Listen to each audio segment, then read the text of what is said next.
देखो, हम हर्षा पढ़ रहे थे, हर्षवर्धन, ठीक है। हर्षवर्धन में जितना हमने पढ़ा था उतना काफी था, बट हर्षवर्धन के बारे में दो तीन बातें और याद रखनी है कि हर्ष जो थे, ठीक है, या हर्षवर्धन, ठीक है, हर्षवर्धन सबसे पहले तो उन्होंने बुद्धिज्म अपना लिया था, ठीक है। ऑल्दो जो उनके एंसेस्टर थे, भाई भाई जो सब थे, वो शैविज्म और वैष्णविज्म, मतलब वो ब्राह्मणिज्म को फॉलो करते थे। बट इन्होंने, क्योंकि ह्वेनसांग इनके कार्यकाल में आए थे, तो ह्वेनसांग ने इनको महायान बुद्धिज्म में कन्वर्ट कर दिया था, ठीक है। तो he is follower of Buddhism, ठीक है। उसके बाद इनके बारे में और याद रखने वाली बात है कि इन्होंने बेटा कन्नौज को अपनी सेकंड कैपिटल बना लिया था। कन्नौज जो था इनकी सेकंड कैपिटल बन गया था। और पहले क्या थी इनकी कैपिटल? थानेश्वर, ठीक है। हरियाणा में जो थानेश्वर प्रेजेंट में है, वो इनकी कैपिटल हुआ करता था। और गंगा यमुना का दोआब वाला जो पूरा रीजन था, up to Thaneshwar, Haryana, north western Delhi और पाटलिपुत्र तक का जो पूरा राज्य था, वो इनका था, ठीक है, हर्षवर्धन का। अब हर्षवर्धन के पीरियड में ही एक यूनिवर्सिटी है जिसका हमने थोड़ा सा जिक्र जो है गुप्ता साम्राज्य में किया था, कि कुमार गुप्त ने एक यूनिवर्सिटी बनाई थी जिसका नाम था नालंदा यूनिवर्सिटी। नालंदा यूनिवर्सिटी का जो मीनिंग है वो है गिवर ऑफ नॉलेज, ज्ञान देने वाला, ठीक है। तो हमारे पास ये जो यूनिवर्सिटी है, ये कुमार गुप्त ने बनवाई थी। और कुमार गुप्त ने कब बनवाई थी, कौन से टाइम पीरियड में बनवाई थी ये? अगर हम टाइम पीरियड की बात करें तो बेटा 5th सेंचुरी में ये यूनिवर्सिटी बनी थी, जब गुप्ता साम्राज्य था, ठीक है। ये प्रेजेंट में इसके ड्यून्स अवेलेबल हैं 38 किलोमीटर फ्रॉम पटना, जो पटना जिसे पहले पाटलिपुत्र कहते थे, ये वहां से 38 किलोमीटर अवे है।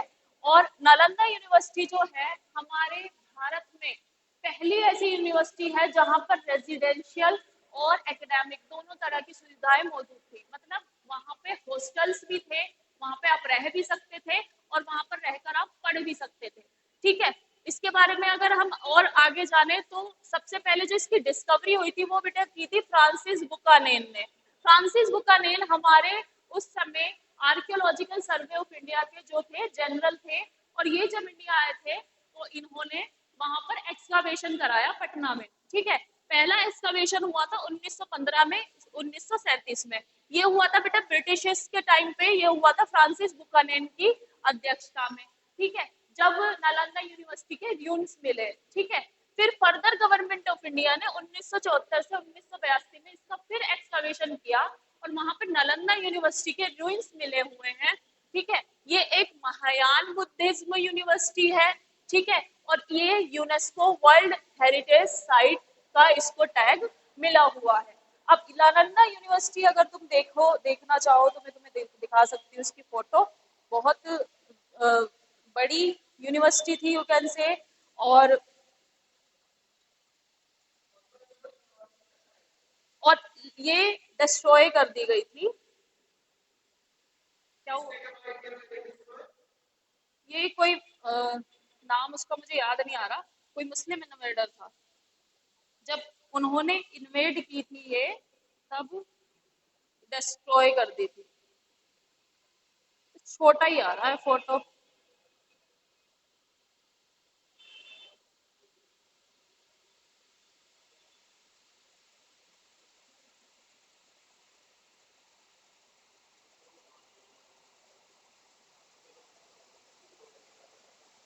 देखो, ये है, यहाँ पर जो तुम्हें दिख रही है इसकी इसकी सारी चीजें जो है रुइन हो गई हैं, ठीक है। ये है, यू कैन सी के एक बहुत बड़ा सा माउंट है या कुछ कंपाउंड है। इसका पूरा जो एरिया है अगर वो तुम देखोगे तो इस तरह का है। ये नालंदा है, ठीक है, रूइंस ऑफ नालंदा। यहाँ पे बोर्डिंग के लिए रूम्स हुआ करते थे, लाइब्रेरी हुआ करती थी इसमें, ठीक है। And this is the first university in India which was very big.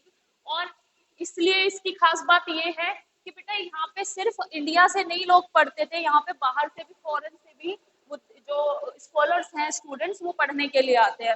तो इसके बारे में सबसे मेन चीज याद रखनी है, एक तो ये यूनेस्को वर्ल्ड हेरिटेज साइट है। कौन सी बुद्धिस्ट यूनिवर्सिटी है? महायान। ठीक है, 3 सेक्ट है हमारे बुद्धिज्म में, महायान, हीनयान, हीनयान, महायान और वज्रयान। ठीक है, मैंने पहले ही बता दिया है कि जो हीनयान है वो बुद्धा को आइडल के रूप में नहीं मानते हैं, आइडल वर्शिप नहीं करते थे, वो उनको सिंबल के रूप में जानते थे, सिंबल के रूप में उनको मानते थे। अगर महायान बुद्धिज्म की बात करें तो इसमें इन्होंने मूर्तियां बनाना ये सब स्टार्ट कर दिया था। और वज्रयान जो है वो रिचुअल में बिलीव करते हैं। ठीक है, तो ये 3 सेक्ट है मेजर, और उसमें मेजर जो सेक्ट है वो हीनयान और महायान, लेकिन नालंदा यूनिवर्सिटी जो थी ये महायान यूनिवर्सिटी थी। ठीक है, और डिस्कवरी हुई थी मैंने पहले बताया कि फ्रांसिस बुकानन की अध्यक्षता में। तो बेटा जो देखो मैं तुम्हें बताऊं, जो ये है क्वेश्चन आ जाते हैं, जैसे कि कोई डिस्कवर्ड कराता है तो उसके बारे में आ जाता है। जैसे कि फिर 2023 में हम यूपीएससी का 2023 का क्वेश्चन था, वो सिंपल आता है, इतना भी ऐसे नहीं कि बहुत डेप्थ में वो दे देते हैं। 2023 में आया था बेटा, जो हमारे आर्कियोलॉजिस्ट आए हैं अभी तक, आर्कियोलॉजिस्ट सर्वे ऑफ इंडिया के जितने भी जनरल आए हैं उनके नाम दे दिए थे, उनके नाम दे दिए थे। जैसे कि James Marshall, sorry John Marshall और अलेक्जेंडर कनिंगम, ये इनका नाम क्या है, फ्रांसिस बुकानन, ऐसे ही कुछ के नाम दे दिए गए थे और उनसे पूछा था कि ये कौन है। ठीक है, 4 नाम दिए थे आर्कियोलॉजिस्ट सर्वे ऑफ इंडिया के जो ब्रिटिश टाइम पे रहे हैं, और ये पूछा था कि in this context these are, ये मतलब उसमें नाम दे दिए थे और ये पूछा था कि ये कौन है, आर्कियोलॉजिस्ट सर्वे ऑफ इंडिया इनमें से कितने हैं। ठीक है, तो उसमें तुमको एलिमिनेट करना था कि कौन कौन है। इस तरह से क्वेश्चन आ जाते हैं आर्कियोलॉजिस्ट सर्वे ऑफ इंडिया का। अब कल को देखो इसमें से बहुत अच्छा क्वेश्चन बन सकता है कि नालंदा यूनिवर्सिटी की डिस्कवरी किसने की थी, तो आप लिख सकते हैं फ्रांसिस बुकानन ने। फाउंडर कौन है, किसने फाउंड किया था? कुमारगुप्त फर्स्ट ने 5th सेंचुरी में। ठीक है, इसके प्रोफेसर्स को क्या कहते थे? पंडिता। और ये कुमारगुप्त फर्स्ट के साथ साथ उसके सक्सेसर ने भी इसको पेट्रोनाइज किया, और हर्ष ने 7th सेंचुरी तक इसको पेट्रोनाइज किया। बट बेटा 9th सेंचुरी 11th सेंचुरी आते आते 11th सेंचुरी आते आते ये बहुत सारे अरब और टर्किश इन्वेडर हमारी कंट्री में इन्वेड किए थे, और उसी में से ही नालंदा यूनिवर्सिटी रुइन कर दी गई थी। ठीक है, लेकिन इसके अवशेष हमें 1915 में जाकर डिस्कवर्ड हुए। अब इसके बारे में थोड़ी सी इंफॉर्मेशन तुम लोगों को याद रखनी है कि कैसी यूनिवर्सिटी थी ये।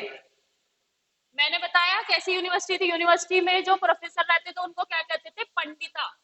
ठीक है, पंडिताज। और ये जो पंडिताज हैं इनमें से जो इम्पोर्टेंट कुछ प्रोफेसर्स रहे हैं उसमें था बेटा दीन,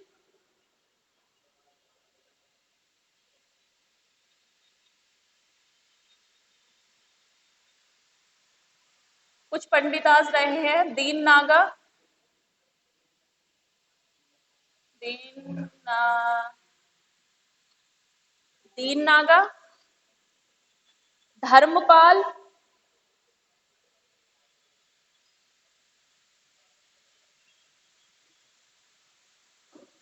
धर्मपाल,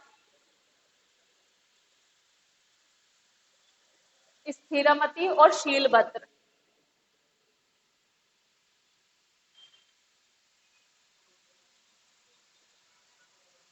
और शील भद्र। ठीक है, दीन नागा, धर्मपाल, स्थिरमती और शीलभद्रा ये कुछ इसके नालंदा यूनिवर्सिटी के प्रोफेसर रहे हैं जो पंडितास जो यहाँ पर पढ़ाते थे। ठीक है, और इसके बारे में और बात तुम्हें जाननी है, कैसी यूनिवर्सिटी थी ये? एक रेजिडेंशियल यूनिवर्सिटी थी। यहाँ पर स्टूडेंट दूर दूर से विदेशों से आते थे और यहाँ पर रहते थे। रेजिडेंशियल यूनिवर्सिटी थी। और ये भी जानकर हैरानी होगी कि बेटा ये बिल्कुल फ्री थी, फ्री ऑफ कॉस्ट। और इसका जो रेवेन्यू आता था, पैसे कहाँ से आते थे इसे चलाने के? सरकार नहीं होती तो उस समय इसमें जो रेवेन्यू आता था बेटा, जो इसके आसपास कुछ 100 से 200 विलेज थे, 200 विलेज थे आसपास, वहां से इसका रेवेन्यू आता था, इसका रेवेन्यू आता था। ठीक है, यानी कि पैसे। और ये फ्री थी, और इसमें दोनों सुविधाएं अवेलेबल थी, बोर्डिंग और लॉजिंग, एंड लॉजिंग। बोर्डिंग और लॉजिंग दोनों अवेलेबल था, मतलब आप यहाँ पे पढ़ भी सकते थे, आप यहाँ रह भी सकते थे, खाने पीने का भी आपको यहाँ पे सारी चीजें। लेकिन एडमिशन कैसे होता था? अब यहाँ पढ़ाया क्या जाता होगा, तुमने ये भी सुना होगा कि पढ़ा क्या क्या सब्जेक्ट्स हो सकते थे यहाँ पे बेटा? संस्कृत तो पक्का होगा, हाँ ये बात सच है, क्योंकि उस समय संस्कृत गुप्त। Yes, that's the exactly point. वेदों के बारे में पढ़ाते थे, तो वेद वेदों के बारे में हम वहां पढ़ते थे। और बेटा थी महायान बुद्धिज्म यूनिवर्सिटी, लेकिन बेटा देखो यहाँ पे हीनयान की डॉक्ट्रिन भी पढ़ाई जाती थी। वेद, हीनयान डॉक्ट्रिन या हीनयान के सिद्धांत भी पढ़ाए जाते थे। हीनयान डॉक्ट्रिन ये आ सकता है, देख लेना, सांख्य और योग, सांख्य एंड योग। ठीक है, और मीडियम ऑफ लैंग्वेज जो होता था बेटा, इंस्ट्रक्शन जो पंडित बोलते थे जिस लैंग्वेज में, वो होता था Sanskrit. Sanskrit was the medium of instruction, जो भी इंस्ट्रक्शन बच्चों को दिए जाते थे, स्टूडेंट्स को, वो संस्कृत में दिए जाते थे।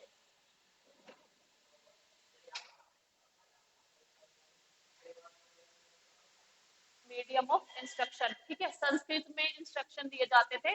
जो पंडित वगैरह थे वो सब संस्कृत में ही पढ़ाते थे, यहाँ के जो प्रोफेसर थे।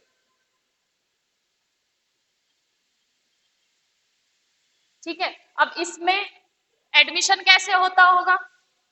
एंट्रेंस टेस्ट नाम की चीज सुनी है? उस समय भी टेस्ट होता था बेटा, कहते ना कि हम सब जो है पहले ये सारी चीजें कर चुके हैं, जो हमारे पास प्रेजेंट में है, जो विश्व के पास नहीं था।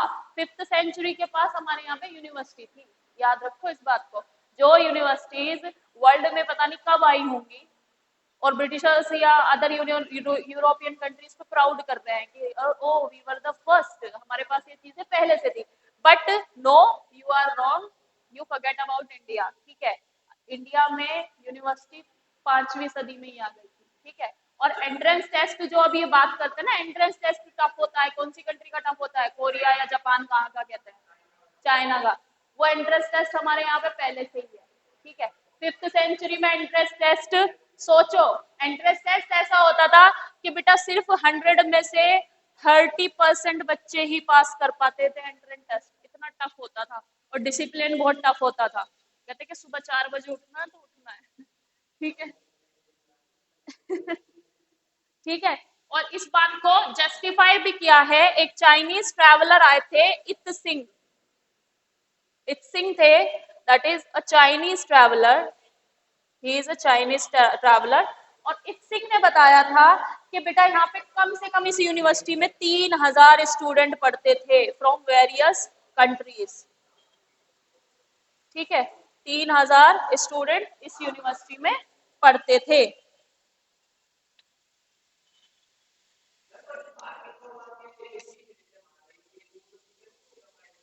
इनको क्या फायदा? हाँ, हाँ, हाँ, उनको, हाँ, जैसे कि अगर हम ह्वेनसांग की बात करें, तो ह्वेनसांग ने यहाँ पर रहकर जो बुद्धिज्म की टेक्स्ट थी वो अपनी लैंग्वेज में लिख के गया था, और यहाँ पर आकर ट्रांसलेट करते हैं। जैसे कि अगर मैं तुम्हें बताऊं बेटा, नॉट ओनली ये बुद्धिज्म, अगर हम इसकी बात करें, एक अल बरूनी नाम का एक वो है, जो शायद इनके साथ आए थे, मुस्लिम्स के साथ आए थे 11th सेंचुरी के आसपास, एक वो थे पोएट। उन्होंने हमारे यहाँ की बहुत सारी बुक, जैसे कि रामायण महाभारत जो संस्कृत में लिखी है, उसका अरेबिक में ट्रांसलेशन किया है। पहले नहीं था ये सब, रिफ्ट नहीं थी। स्कॉलरशिप, जो स्कॉलर एक होता है वो ये नहीं देखता कि क्या रिलीजन है क्या लैंग्वेज है, वो बस ये देखता है कि मेरे काम की चीज है या नहीं, ठीक है। तो क्योंकि महाभारत में और रामायण में जो एपिक्स हैं वो हमारे वो वर्ल्ड फेमस हो गए थे, तो उन्होंने वो ट्रांसलेट किए थे अपने लैंग्वेज में। और वेनसांग और ये पाहियान, ये भी हमारे यहाँ से बहुत सारी संस्कृत की बुक्स जो हैं वो अपनी लैंग्वेज में कन्वर्ट करके उनको ट्रांसलेट करके लेके गए थे, ठीक है। तो नालंदा यूनिवर्सिटी, और इसके बारे में लास्ट चीज तुमको याद रखनी है कि बेटा वर्ल्ड हेरिटेज साइट कब बना ये, तो ये बना था 15 जुलाई 2016 को, याद रखना ये डेट, 15 जुलाई 2016 को इसको वर्ल्ड हेरिटेज साइट का टैग दे दिया गया था, ठीक है। तो गुड अबाउट नालंदा। अब देखो एक बार नजर डाल के कि क्या क्या पॉइंट है इसमें, ठीक है। कौन कौन से, नालंदा यूनिवर्सिटी का मीनिंग क्या है, सबसे पहले गिवर ऑफ नॉलेज, ठीक है।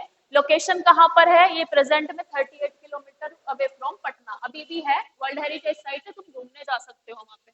डिस्कवर्ड किसने किया था, फ्रांसिस बुकैनन ने। एक्सकवेशन हुआ था इनके काल में 1915 से 1937 तक। उसके बाद गवर्नमेंट ऑफ इंडिया ने अगेन एक्सकवेशन किया 1974 से 82 में।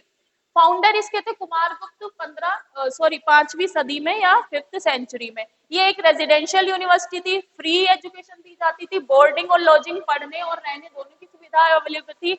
100 से 200 विलेज से रेवेन्यू आता था, और एंट्रेंस टेस्ट ऐसा होता था कि 100 में से सिर्फ 30% ही पास कर पाते होंगे।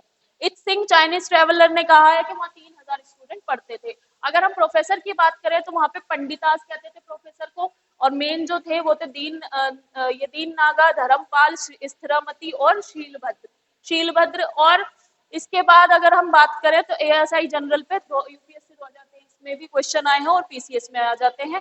सब्जेक्ट की अगर हम बात करें तो बेटा वेदा, हीनयान डॉक्ट्रिन, सांख्य, योग, संस्कृत मीडियम ऑफ इंस्ट्रक्शन था। लैंग्वेज क्या थी यहाँ की, संस्कृत, ठीक है। और वर्ल्ड हेरिटेज साइट का टैग कब मिला, 15 जुलाई 2016 को। तो नालंदा यूनिवर्सिटी इज डन, जो कि इसमें हर्ष वाले में सिर्फ एक ही पार्ट हमारा रह गया था, ठीक है। चलो ठीक है सर, थैंक यू।